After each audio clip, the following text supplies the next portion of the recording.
This story is titled, Parents Called Me Selfish, after my sister slapped me on her anniversary because I asked her to return money she borrowed from me for her wedding. Hi everyone, before we dive in, a quick favor. If you enjoy content like this, please hit the subscribe button. It's free, supports the channel, and make sure you never miss out on amazing videos. Alright, let's get started. Alright, here's some backstory because I feel like context matters. I'm Melissa, 28 years old, living in Denver with my 4-year-old daughter, Ellie. Life as a single mom is no walk in the park, but I've been holding it down. Ellie is my world, and everything I do is for her. Between juggling my full-time receptionist job at a dental office and freelancing as a graphic designer at night, I barely have time to breathe. But hey, I make it work. I don't have the luxury to complain about being tired when there's a kid depending on me. We live in a modest little 2-bedroom apartment. It's not Pinterest-worthy or anything, but it's home. Most of my furniture is secondhand. Some of it I even got off the curb. Don't judge. A good sanding and some paint can work wonders. My splurges are pretty much limited to Ellie's toys, or taking her out for ice cream once in a while. I'm not saying this to play the world's smallest violin, just painting the picture. I'm a make-do with what you have kind of person because, well, I don't have a choice. Now let me tell you about my sister, Chelsea. She's 31 and living what she thinks is her best life. Chelsea's been the golden child since we were kids. If she wanted something, she got it, no questions asked. Meanwhile, I was the one being told to save my allowance if I wanted something extra. It's not like I'm bitter, okay, maybe a little, but let's be real. Chelsea's always had a way of skating through life without dealing with consequences. Growing up, Chelsea was the one who got everything handed to her. She wanted dance lessons? Sure. Quit after a month? No problem. Needed a new car at 16? Done. She's never really known what it's like to hear no or have to make sacrifices. My parents would bend over backward to make sure Chelsea had everything she wanted, while I got the usual "you're the responsible one" lecture and maybe some socks for Christmas. Again, not bitter, but you get the vibe. Meanwhile, I'm over here busting my butt to make ends meet. My mornings start at 6 a.m., getting Ellie ready for daycare and squeezing in some freelance work before heading to the office. I pick her up after work, make dinner, and spend whatever time I can with her before diving back into my freelance projects once she's asleep. It's exhausting, but seeing Ellie smile makes it worth it. There's this one thing about being a single mom that people don't talk about enough: the constant pressure. I don't have a safety net. Every dollar I spend is calculated. If my car breaks down, it's on me. If Ellie gets sick and I have to miss work, that's my paycheck taking a hit. That emergency fund I worked so hard to build, it's not just a cushion, it's my lifeline. So, yeah, when someone says they'll pay me back or keep their word, I take that seriously. I've never asked for handouts, and I've never wanted to be a burden on anyone. That's why I started freelancing in the first place. The extra income isn't just a nice to have, it's how I make sure Ellie has a future. I dream about things like sending her to a good school, taking her on a real vacation one day, or maybe even saving enough to buy a little house where she can have her own yard. Simple stuff, right? But when you're doing it all on your own, even those small dreams feel so far away. Now here's where things get tricky. My parents, bless their hearts, love Chelsea to pieces. She's their pride and joy, their golden girl. And because of that, they can't, or won't, see her flaws. To them, Chelsea's just trying to make her way in life, while I'm apparently too independent for my own good. I've heard that one more times than I can count. If Chelsea's having a rough patch, they're the first to jump in and fix it. When I was struggling after Ellie was born, though, their advice was more like, "You're strong, Melissa. You'll figure it out." And I did, because I had no choice. But it's hard not to notice the difference in how we're treated. Chelsea gets sympathy and solutions. I get told to tough it out. I've lost count of how many times Chelsea's come to me for help. It's always some urgent situation, like the world will end if she doesn't have whatever shiny thing she's fixated on that week. And because I'm not a total monster, I've helped her out here and there, even when it's meant tightening my own belt. I've lent her smaller amounts of money in the past, and I've paid for things when she forgot her wallet. Each time, she swears she'll pay me back or return the favor. But surprise, she never does. If you're wondering why I keep helping her, trust me, I've asked myself the same thing. Part of it is guilt. Growing up, I was always told to take care of your little sister. Even though she's older than me, the dynamic never really shifted. The other part? I guess I hoped that one day she'd finally grow up and realize the world doesn't revolve around her. Anyway, this is my life. Me, working nonstop to give Ellie a good future, while Chelsea floats through hers like it's one big party. I've stayed quiet about it for the most part, but there's only so much a person can take before something has to give.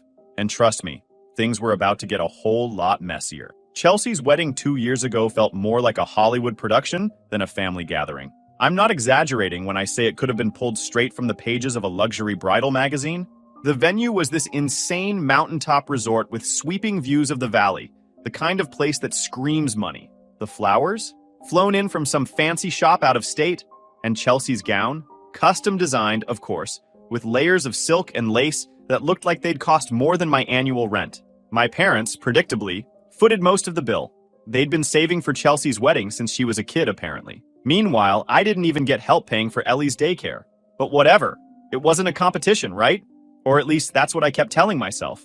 But even with my parents throwing money at her dream wedding, Chelsea decided it wasn't enough. No, she had to have a specific photographer, someone she found on Instagram who was apparently the best in the business. This photographer charged $7,000. That's right, $7,000 for photos. My parents, shockingly, said no. So, of course, Chelsea came to me. She didn't just ask me for the money. She guilt-tripped me into it. I remember sitting across from her at one of her favorite coffee shops, a place where a single latte cost as much as my weekly grocery budget. She was all dolled up, wearing some designer coat and perfectly manicured nails, looking like she didn't have a care in the world. "Melissa, you have to help me," she whined, her voice dripping with fake desperation. "This is my one big day. Everything has to be perfect." I sipped my plain black coffee, trying not to roll my eyes. "Chelsea, $7,000 is a lot of money. I don't know if I can just lend you that much." Her face immediately twisted into the kind of pout she's been perfecting since we were kids. "You're the only one I can count on. Mom and Dad don't get it. They think any photographer will do. But this is my wedding. These are memories I'll have forever." I wanted to say no. I should have said no. But then she hit me with a promise. "I swear I'll pay you back in a month. I promise, Melissa. You know I'd do the same for you if you needed it." That was a lie, and I knew it. Chelsea's track record for keeping promises was about as reliable as a used car with a bad engine. But she was family, and part of me felt like I didn't have a choice. If I said no, I'd be the bad guy. It wasn't like I had a secret stash of cash lying around. That $7,000 came straight out of my emergency fund, the money I'd saved for Ellie and me in case of, well, emergencies. But Chelsea made it sound like this once-in-a-lifetime thing, and I didn't want to be the reason her dream wedding fell apart. So I wired her the money, telling myself it was just a loan, not a gift. The wedding itself was just as over the top as you'd imagine. Everything was perfect, or at least it looked perfect. The mountaintop resort was decked out in white roses, the string quartet played softly in the background, and Chelsea looked like a movie star in her custom gown. The famous photographer she just had to have was there, of course, snapping away like the paparazzi. They took photos of everything. Her, Eric, the cake, even the guests, most of whom were probably wondering why the photographer kept telling them to act natural. Meanwhile, I sat at one of the back tables, trying to enjoy my overcooked chicken, and wondering if I'd made a huge mistake. The whole thing felt so excessive. I couldn't help but think about how much that $7,000 could have done for me and Ellie. But I told myself it was fine. Chelsea promised to pay me back in a month, and I had to believe she would. Then came the honeymoon. While I was at home juggling work, daycare pickups, and freelance deadlines, Chelsea and Eric were living it up in Bora Bora. 3 weeks of overwater bungalows, candlelit dinners on the beach, and private snorkeling excursions. The photos she posted were beautiful, sure, but every time I saw one, I felt a knot in my stomach. It's not that I didn't want her to enjoy her honeymoon, it's just, how could she afford a trip like that and still owe me $7,000? I decided to let it slide for a bit. Weddings are expensive, honeymoons even more so, and I figured Chelsea probably needed time to settle back into life. But when 2 months passed and I still hadn't heard a word about the loan, I decided to reach out. I sent her a casual text. "Hey, just checking in about the $7,000. Let me know when you're able to send it over." Her reply came the next day. "Oh, things are tight right now, but I haven't forgotten. Don't worry." That little smiley face at the end almost made me throw my phone. Tight? Really? She just spent 3 weeks in Bora Bora and had the nerve to tell me things were tight? But I didn't say anything. I figured maybe she really did need more time. Over the next few months, Chelsea's Instagram was like a highlight reel of her ridiculously lavish life. First, there was a weekend trip to Napa Valley, complete with cheese boards that probably cost more than my car payment. Then it was a beach vacation in the Bahamas, where she and Eric posed under palm trees and captioned their photos with things like, "Work hard, play harder." Work hard? Chelsea didn't work at all. And it wasn't just the vacations. Every time I visited her house, there was something new. A fancy espresso machine in the kitchen, a brand new sectional sofa in the living room, even custom collars for her dog, Duke. Meanwhile, I was over here counting pennies to make sure Ellie had what she needed. I brought up the loan again during one of our phone calls. Chelsea, I noticed you've been traveling a lot lately. Have you had a chance to think about paying back the $7,000? Her response was so casual, it made my blood boil. Oh, Melissa, I haven't forgotten. Things have just been so busy. I'll get it to you soon. Busy? Too busy to transfer the money you owe me? I didn't say that, but I wanted to. Every time I tried to bring it up, she brushed me off like it wasn't a big deal. It wasn't just about the money anymore. It was the principle. I had worked so hard to build that emergency fund for Ellie and me. It was supposed to be our safety net, the thing that kept us afloat if anything went wrong. And here Chelsea was, acting like it didn't even matter. Every time I saw her latest purchase or vacation, it felt like a slap in the face. How could she live like that while ignoring her promise to me? It wasn't fair, and it wasn't right.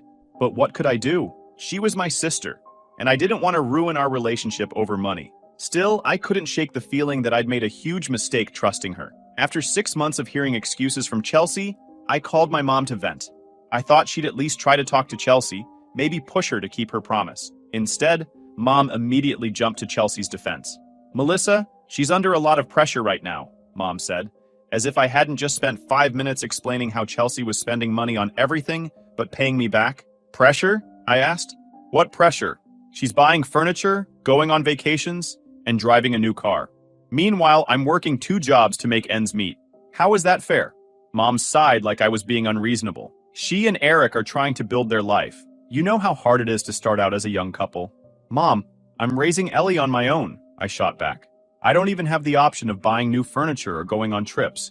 That $7,000 was my emergency fund. I didn't lend it to her so she could ignore me for months and blow it on luxury. She'll pay you back, Mom said, like that was supposed to fix everything. You just need to give her time. Don't forget, she's your sister. That's the thing about my parents. They've always seen Chelsea and me through completely different lenses. Chelsea is the one they coddle and excuse no matter what she does. Me? I'm the one who's fine. I don't need help because I'm strong, responsible, and capable. It's not like they ever said those words outright, but their actions made it clear. When I got pregnant with Ellie, my parents' first reaction was disappointment. They didn't offer to help with anything. Not daycare, not baby clothes, not even advice. Meanwhile, when Chelsea announced her engagement, it was like they'd won the lottery. They couldn't wait to throw money at her wedding, even though she and Eric were already living together and supposedly stable. I tried talking to my dad about it once, thinking maybe he'd see my side. Dad's always been quieter than Mom, but he's the one I thought might understand the financial side of things. Dad, you know Chelsea owes me $7,000, right? I asked. Yeah, your mom mentioned it, he said, not looking up from his newspaper. And you're okay with her just not paying me back? He finally glanced at me, looking slightly uncomfortable. It's not that I don't think she should pay you back, he said slowly. But she's your sister, Melissa. Family sticks together. You can't put a price on that. Family sticks together, I repeated, trying not to let my frustration show. Does that apply to me too? Or is it just Chelsea who gets that benefit? He didn't answer, just went back to reading his paper. That told me all I needed to know. The worst part wasn't even my parents, though. It was how the rest of the family reacted when they found out I was pressing Chelsea about the money. Somehow, I became the villain in this situation. At one point, my Aunt Rachel called me one. Melissa, I heard you're upset with Chelsea about some money, she asked, her voice dripping with concern. Upset? I said, barely able to keep my cool. She owes me $7,000 and hasn't made a single payment in almost a year. Wouldn't you be upset? Rachel let out a sympathetic little sigh. Oh, honey, I understand. But you have to think about what Chelsea's going through. A new marriage, a new house. It's a lot. She's probably just overwhelmed. Overwhelmed, I said, incredulous. She's not overwhelmed. She's out here living like a Kardashian while I'm working 60-hour weeks to support my daughter. How is that fair? Life isn't always fair, Melissa, Rachel said, like that was supposed to make me feel better. You just have to rise above it. Don't let money come between you and your sister. Every conversation like that made me feel more and more isolated. No one seemed to care about what I was going through. To them, I was just being petty and selfish, while Chelsea was the poor, overwhelmed victim who needed everyone's support. The irony wasn't lost on me. I was the one who had gone out of my way to help her in the first place. I'd given her my emergency fund, trusting her to pay it back, and now I was the bad guy for expecting her to keep her word? It was infuriating. Eventually, I stopped bringing it up around my family. It wasn't worth the constant guilt trips and lectures about family loyalty, but that didn't mean I let it go. Every time I saw Chelsea post about a new vacation or a fancy dinner, it felt like another slap in the face. I was done playing the role of the understanding sister. If she thought I'd just roll over and forget about the money, she had another thing coming. Chelsea and Eric's one-year wedding anniversary dinner was set at one of those ridiculously overpriced restaurants downtown. The kind of place where they serve bread in tiny baskets and call it artisan. My parents, of course, thought it was the perfect spot to celebrate their perfect couple. When they called to invite me, it wasn't even a question, it was a command. "Melissa, you have to come," Mom said. "It's important for the family to be together." I didn't want to go, at all. But I also didn't want to hear another lecture about how I was the one tearing the family apart, so I reluctantly agreed. I threw on the nicest dress I owned, which wasn't much compared to Chelsea's closet full of designer outfits, grabbed my coat, and drove downtown, already regretting my decision. The restaurant was exactly what I expected. Dim lighting, candles on every table, and waiters who looked like they moonlighted as fashion models. I walked in and immediately spotted Chelsea, holding court at the center of the table, laughing loudly and soaking up the attention. She looked flawless, of course, in a sleek black dress and a diamond necklace that I'm sure wasn't cheap. "Melissa, you made it," Mom beamed as I sat down. "Isn't this place lovely?" Chelsea picked it out herself. "Yeah, it's nice," I mumbled, taking my seat and eyeing the menu. One glance told me I wouldn't be eating much. Everything cost at least double what I usually spent on groceries. Chelsea, meanwhile, was in her element. She was basking in the praise, telling everyone about how amazing her first year of marriage had been. Eric chimed in occasionally, nodding along like a dutiful husband. But mostly it was Chelsea's show. "We're so lucky," she gushed, raising her glass. "This past year has been incredible. We've traveled, renovated the house, and just really built something special together." I sipped my water and tried not to roll my eyes. Lucky? That's one way to put it. Another way would be to say she was living off money she didn't have, including mine. The night dragged on, and with every toast and every compliment Chelsea received, my frustration grew. I could feel it bubbling up inside me, threatening to spill over. I hadn't planned to bring up the money. Not tonight, not here. But sitting there, listening to her talk about her amazing life, I couldn't stay silent any longer. As dessert was being served, I finally spoke up. "Chelsea," I said, keeping my voice as calm as I could. "We need to talk about something." The table went quiet. Chelsea glanced at me, her smile faltering just slightly. "What is it?"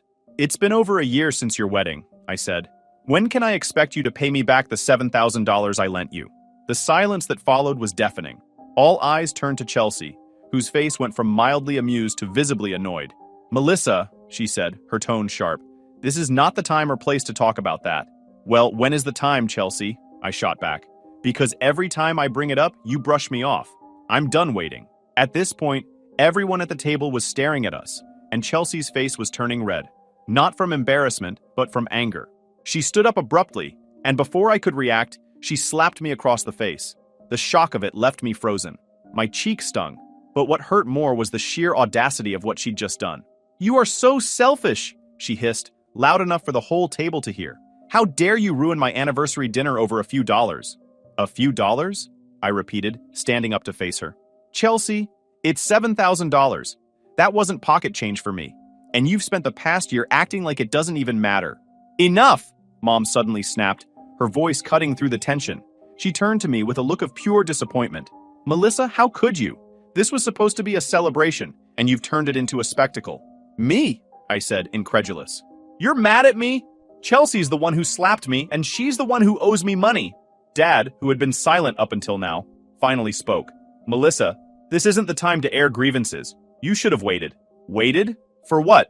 Another year?" I asked, my voice rising. "She's had plenty of time to pay me back, but instead, she's been spending money on vacations, furniture, and a new car. Meanwhile, I'm working 2 jobs just to get by. How is that fair?" The argument went in circles after that, with my parents defending Chelsea and Chelsea playing the victim. Eric just sat there, staring at his plate, clearly wishing he were anywhere else. By the end of it, I was so furious that I grabbed my coat and left the restaurant, barely holding back tears as I walked to my car. The slap hurt, sure, but what hurt more was the realization that my family would always side with Chelsea no matter what. In their eyes, she could do no wrong, and I was just being selfish for wanting her to keep her word. I drove home that night with my cheek still stinging, and my heart feeling heavier than ever. But as much as the whole thing hurt, I knew one thing for sure. I wasn't going to let Chelsea off the hook. Not this time. The aftermath of that dinner was as messy as I expected, maybe even worse. The next morning, my phone started blowing up with calls and texts from my parents. Apparently, Chelsea had gone home crying, playing the victim card to perfection, and now I was the family villain. Mom's first text read, "Melissa, how could you do that to your sister on her anniversary? She's devastated." My dad's follow-up wasn't much better. "You owe your sister an apology. That was completely uncalled for." I ignored them at first, but the anger building up inside me made it impossible to let it go. So, I called Mom back. The second she answered, she launched into her guilt trip. "Do you know how upset Chelsea is? She spent the whole night crying. She said you humiliated her in front of everyone. Melissa, how could you? How could I?" I snapped. "Mom, she slapped me. In front of everyone.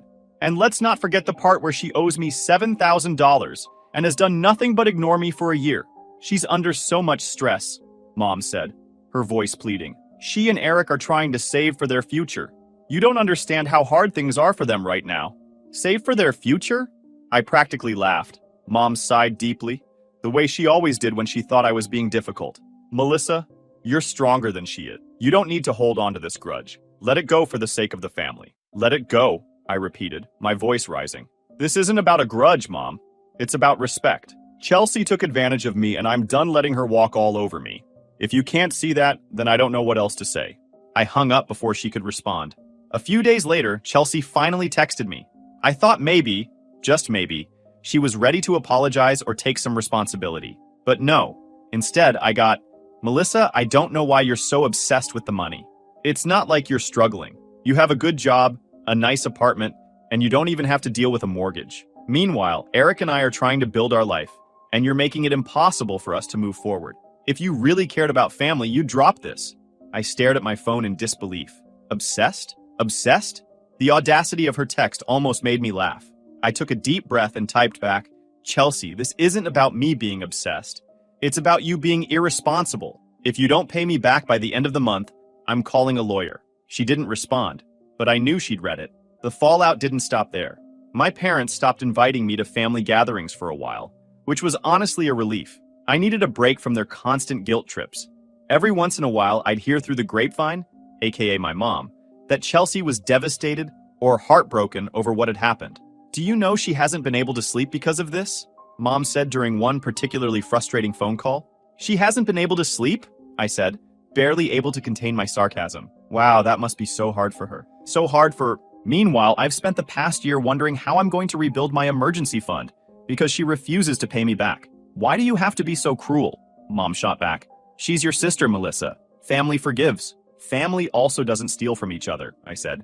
"So maybe you should remind Chelsea of that, instead of blaming me for standing up for myself."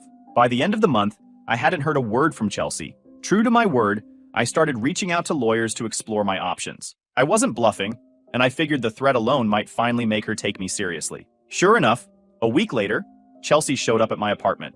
She didn't even bother pretending to be nice. "Here," she said, shoving an envelope into my hands. I opened it and saw a check for the full $7,000. "Happy now," she snapped, crossing her arms. I looked her in the eye and said, "I'll be happy when you stop treating people like they're disposable." She didn't respond, just turned around and stormed off. "I'll leave you here, Reddit. Let's hope the $7,000 check is clear. I'll update you later if anything goes wrong." Update. Hey everyone. It's been a few months since the anniversary dinner disaster, and I thought I'd give you all an update. A lot has happened, and honestly, I couldn't make this stuff up if I tried. First off, the $7,000 check cleared, which was a relief, but let's just say it didn't come without more drama.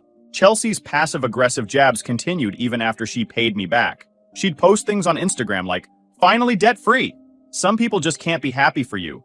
Or, "When you're too successful, they call it entitlement." Clearly, those were aimed at me, but I didn't take the bait. I figured if she wanted to make herself look ridiculous, that was on her. A few weeks ago, I got a call from Eric.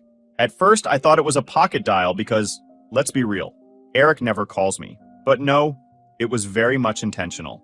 He sounded nervous, stumbling over his words, and finally blurted out, "Melissa, I just wanted to apologize for everything that's happened." I was stunned.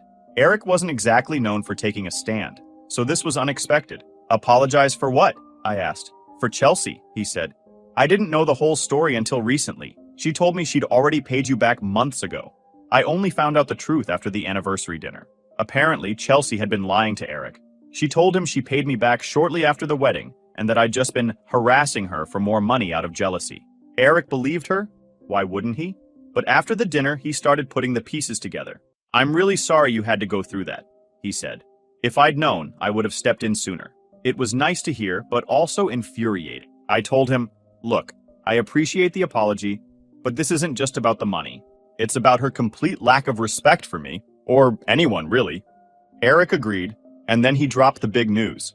He and Chelsea were having issues, big ones. He didn't go into too much detail, but it was clear that her spending habits and constant lies were taking a toll on their marriage. The drama didn't stop there. Last week, Chelsea tried to throw a fancy housewarming party to show off some new renovations. She invited pretty much everyone in the family, except me, obviously. But word got out that her bank account was practically empty because she maxed out all her credit cards on the renovations. Apparently, the party ended up being a total disaster. The catering service canceled last minute because her payment bounced, and she had to explain to her guests why there was no food. Some of the family finally started seeing through her perfect facade, and let's just say her reputation took a major hit. I wish I could say I felt bad for her, but honestly, she brought it on herself. As for me, life's been looking up. Without the stress of that loan hanging over my head, I've been able to rebuild my emergency fund and focus on Ellie and myself. I even started taking a few weekends off work to spend more time with her, which has been amazing. Chelsea and I haven't spoken since she dropped off the check, and I'm fine with that. Some relationships aren't worth saving, even if they're family. I cut ties completely with my parents as well. Thanks for reading, and for everyone who supported me through this. You're the real MVPs.